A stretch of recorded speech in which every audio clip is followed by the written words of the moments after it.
Hey everyone, my name's Tim. Ellie's asked me to pop on and do a quick video that will help you out with strategic marketing with your digital marketing course. The presentation I've decided to give is called 10 Words, or to give it its full title, 10 Words Marketers Should Live By. I know you guys are studying digital, so I'm going to refer to digital throughout the presentation to help give a bit of context that you may not have. My social media handle is on the bottom of all the slides. Ellie has my details. Happy to jump on Zoom with you guys, take calls, answer any questions by email or social if you want me to deep dive, or you've got any questions about what's following in the presentation. So I'm just going to share my screen and then we'll get cracking.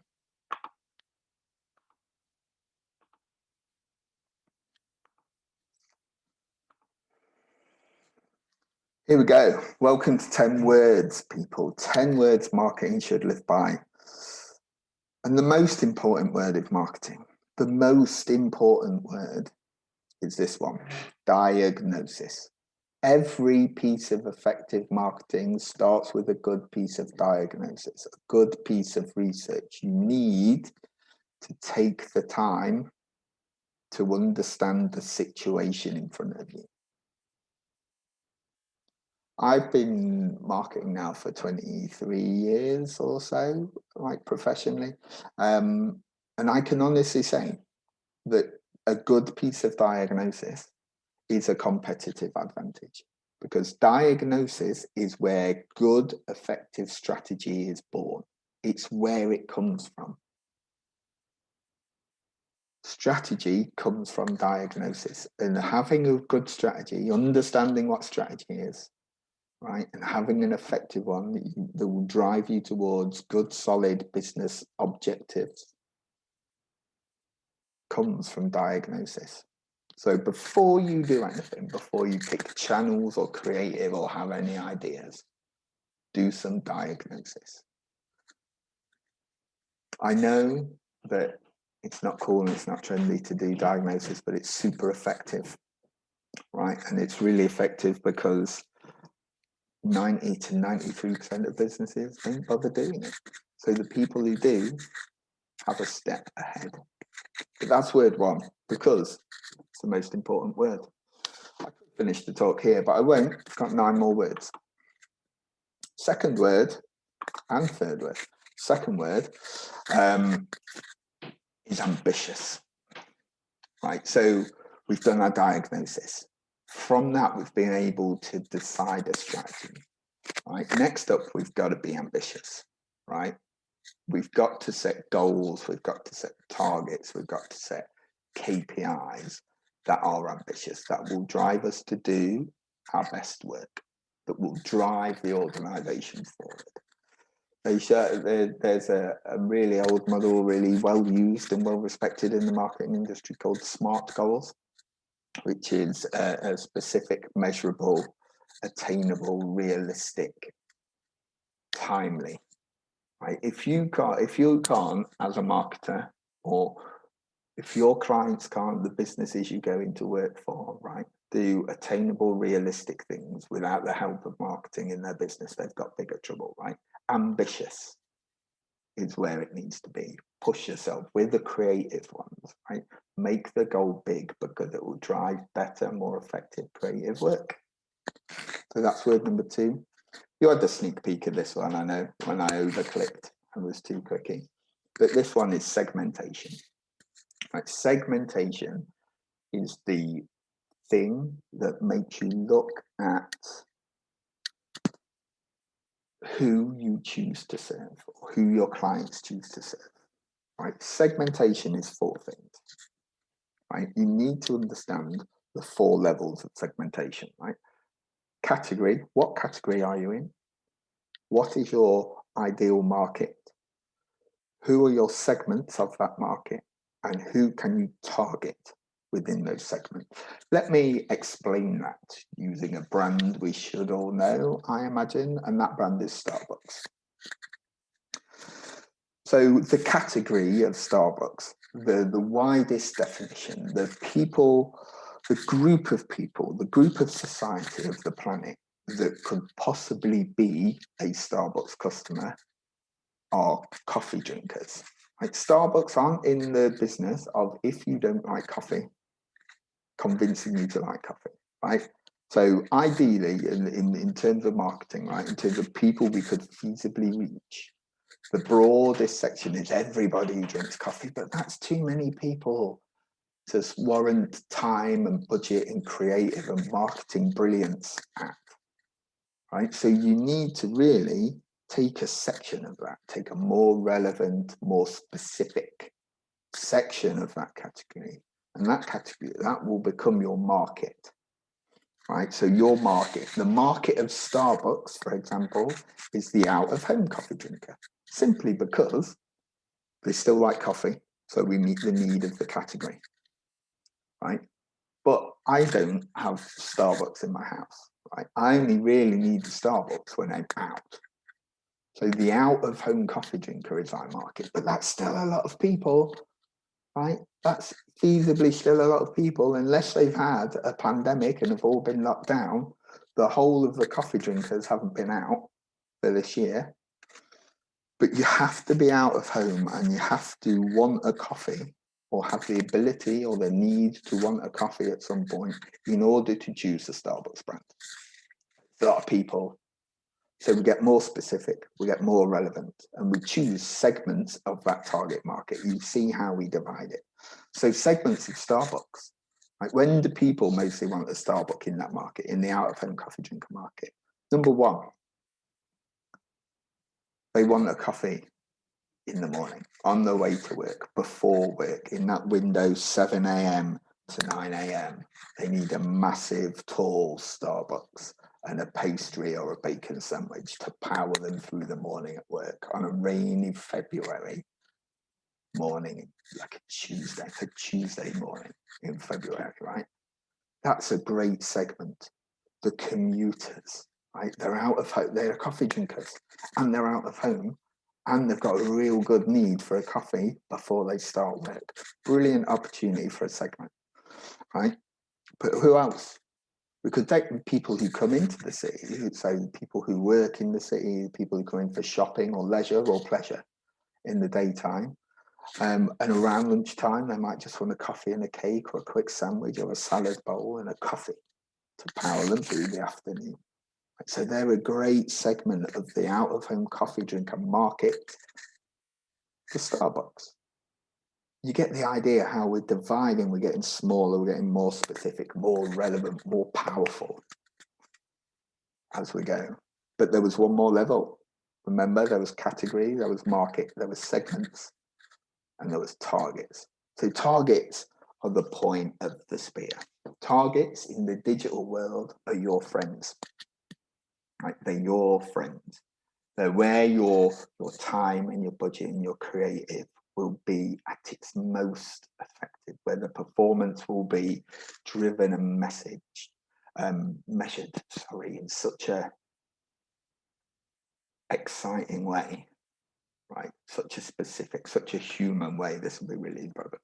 So targets, right? Targets of Starbucks are people, the morning commuters. Let's go with morning commuters, but only people who work in Canary Wharf in London, and only people who take the tube to work in the morning, and only people are therefore ideally placed to get a 2-for-1 coffee at Canary Wharf Starbucks tube station before 9 a.m. on the rainy February Tuesday morning. You see how specific that was. You get more and more relevant. You need to understand all the categories. The category in the market is where you do market-wide brand awareness stuff. The segments and the target is where you do digital campaigns that are performance-driven.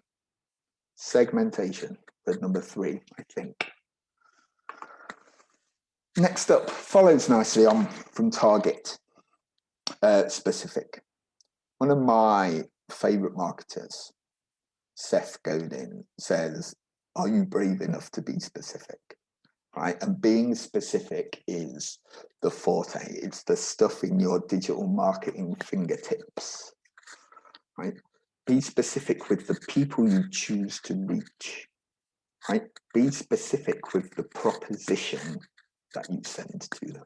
Be specific with the call to action you're asking them to take. Be specific with the creative that you're using. Specificity is the digital marketer's friend. Marketing as a whole, creativity as a whole, is a mix of freedom and specificity, right?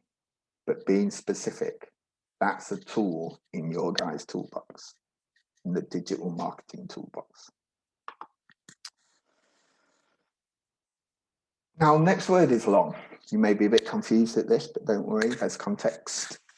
So there's two very acclaimed marketing people called Les Field and Peter Burnett, and they've done no end of study and written a book called The Long and the Short of It. This is where this is taken from because they are legends and they are right. Long is long-termism, right? Go long. There has been many studies of effective marketing, right? And it shows that sweeping generalization, businesses, usual case, right, across the board, should spend 60% of their time and their budget building long-term brand value, building long-term brand awareness, using the mere exposure effect. So the more people who see you, the more you remembered, the more you're chosen, right? Great businesses and great brands are built over time. It takes them a long time, right? You build a great business with a long-term view, not a 90-day, not a 30-day, not a 7-day view. Great businesses are built on time. So you guys, the digital marketing guy, need to understand a portion of the activity you do, if not every piece of activity you do, goes towards building long-term brand value. Even if the specific tactic you're using is for a week, for a day, for a month, right? It all adds to this long-term value, and that's why it comes first on the list. We need to understand what you're trying to achieve as a brand over the long term. And when you have that in mind, what do you need to achieve in the medium term in the next 12 months? And with that in mind, what do you have to achieve in the next 6 months? And with that in mind, what do you have to achieve this month? But build, every activity we do builds for the long term. But you can't have long-term brand value. You can't have long-term brand success without the short, without short-term sales activations. Short-term sales campaigns, marketing campaigns, performance marketing, advertiser campaigns that drive growth and wins and sales on the short term. You can't have long-term brand success without making short-term gains, and short is where you guys live. Right, this is your forte, this is your weapon of choice, right? You understand the customer and the channels and the marketing to make short-term sales activation campaigns super effective and super amazing. And with that foundation of short-term sales activation, the business can grow long-term brand value. You're the foundation that long-term success is built on. And that's how you do marketing effectively. Next word. Next word. It's one of my little favorite tools that I've used with teams that I've run and that I've worked with.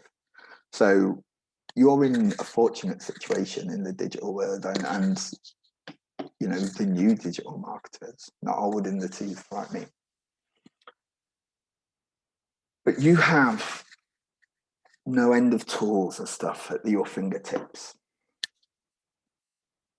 But efficiently using tools, getting far and wide is not important, right?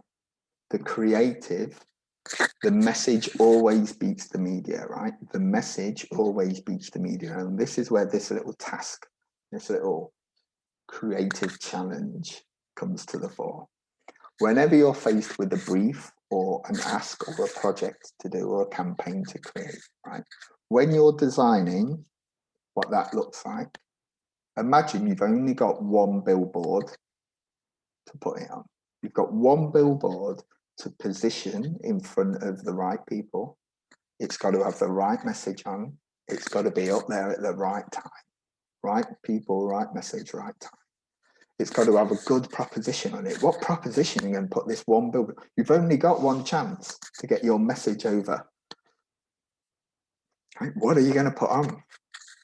What will creative look like? What does the design look like? How are you going to get people's attention when you only got one? What action do you want them to take? You better ask them the right thing to do, because this is your chance. All right? And doing that exercise, using this as the prototype, as the testing, as the pre-delivery, right, of your marketing planning, is super important. Right? It's super valuable. It just so happens that on these little fellas and on the computers you're probably watching this on, right, you've got 1 million billboards, which is amazing. We're in an amazing time of marketing, right? We can get messages far and wide and pretty much on any channel or in front of any person on the planet. Doesn't mean the creative effectiveness is not more important. The message beats the media. You've only got one opportunity to make a first impression, make that billboard good, and then amplify what works. Make the billboard good, amplify what works. Next up is brave. Bit of an odd one for a digital marketing talk, I know, but it comes with context. And context you probably don't know, right? So back in 2019, when we were allowed out, when we were allowed into events with thousands of people, I went to a thing called the Festival of Marketing at Tobacco Dock in London. Right, and the Festival of Marketing is one of the pinnacle events of the marketing industry, right? There's tens of thousands of people go for 3 days in October, and they listen to the luminaries of the marketing world, the academics, the people who run the biggest brands in the world. And I went October 2019, and I was there for 3 days, and I saw a bunch of talks, but there was an underlying theme. Right? There was an underlying theme that goes with an underlying trend in the marketing industry between brand and performance marketing. Right? And it was, marketers have got a bit lazy because there's kind of an app for that. There's a software for everything. Right? It's easy to be efficient, but efficiency doesn't mean we're effective. It's easy to do activity. Right? It's easy to ship some marketing stuff, get some messages out there, but activity doesn't correspond with impact. Like, we need, and you guys, the new generation of marketing, need to be brave enough to focus on impact, not activity. You need to be brave enough to fight for the ideas that are more effective, because you've done your diagnosis, you've done your segmentation, you understand more than anyone what's going to be effective. Right? It takes a bit of bravery. Right? It takes a bit of bravery to put a bit of love and a bit of work into your billboard, right? So it's an idea you're proud of, right? To fight for that idea. Put ideas out into your team meetings, out into your client meetings, right? That you're proud of, that you want to fight for. It takes a bit of bravery. And that is why bravery is in this talk. We're coming to the end. Penultimate word, people. This word is teachers, right? And again, you may be wondering, what the hell is this got to do with digital marketing, right? But we are all teachers. It's another Seth Godin quote. We are all teachers, right? Because it's our role as marketing people, right? Because we have access to all the data, all the information, all the engagement. We're on the front line. We understand our customer the most. We understand the market the most, the trends, the activities, the interests, the opinions of those people, right? It's our job to then teach people what we learn, because it will make the organization better. It will build better brands over the long term. It will increase people's ability to do their job. We are all teachers. Whatever you learn in your course, in your internships, in jobs, whatever it is, like teach one other person. Because we're the voice of the customer, right? And the customer has all the power, which makes us second in control. Right? It's our job to teach other people what we've learned and why it's important. Teach one more person everything you learn. It's super important. Final word, here we go, is everyone. Because everyone is a marketer. Like, you'll go into organizations, you'll go into agencies, and everybody will have job titles, right? But job titles are just labels. Right? We're all here to do the same job. It's like that famous quote from NASA when Barack Obama went into NASA and he asked the man sweeping the floor what he does. And he returns, I'm helping people put men on the moon. Right? He was a cleaner. His job was to clean. But we're under the same mission.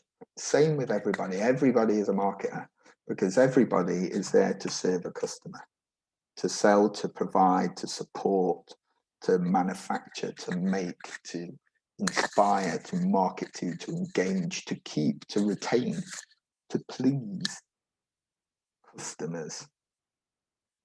And marketing is the voice of customers.